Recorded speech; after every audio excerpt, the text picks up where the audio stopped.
You are now watching Showbiz Snob, your daily showbiz update.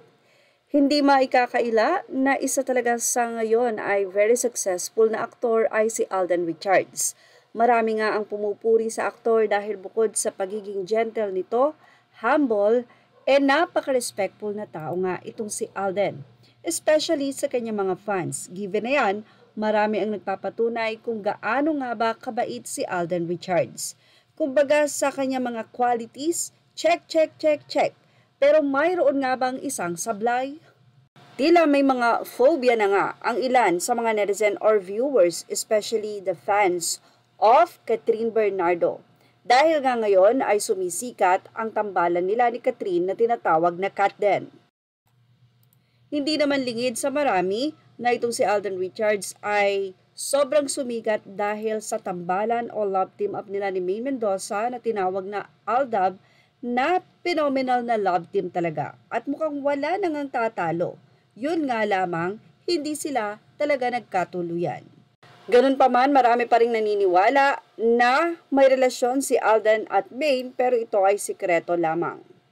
At ngayon ay sumisikat nga ang tambalan ni Catherine Bernardo at Alden Richards. Kung saan marami na ngang mga fans ang talaga namang bumubuo ng sarili nilang page para maihayag ang mga balita about kay Alden at kay Catherine. Katulad ng nasabi natin, Kat Den fans at Aldab fans. May mga nanawagan na personal na fans nitong si Catherine. Yung talagang Catherine Bernardo lang at wala silang fan base. Katulad ng sinabi natin, tila nagkaroon na ng phobia ang mga fans, katulad ng fans ni Catherine Bernardo na kung saan ay nanawagan kamakailan lamang na no to Aldab 2.0 or yung version na ganun ang pwedeng mangyari. Sa naging tag sa Instagram ni Alden Richards, ipinahayag ng isang netizen ang kanyang concern.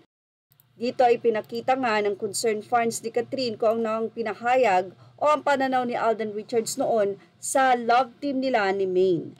Mula sa GMA News Online, we have a mutual understanding, yan ang pahayag ni Alden. This was Alden Richards' declaration when he and Maine Mendoza appeared recently on CNN Philippines. Maine had the chance to explain this further in an interview held on Thursday, July 28. I don't know kung anong year to, walang nakalagay, at the Itbulaga studio during the episode Dub, Aldab 54th Week Sari. Narito naman ang naging opinion or caption ng netizen na iyan matapos niya nga itong itag mismo sa Instagram ni Alden Richards. Say niya, "Not to be Aldab version 2.0. It is too obvious. Alden, he is a showbiz person. He making stupid fans hope. He is a user, that's what he does with all his love team. Just for the money. So he can fool around as long as he want. Space Catherine from your delusional mind. Space Kat from your delusional fans. Stop feeding delusional. Stop using her for fan service. Leave her alone." Siyempre, gusto nating makuha ang opinion dito ng mga netizen. Kaya naman, comment your opinion below. Thank you for watching. Images are all credit to the rightful owners.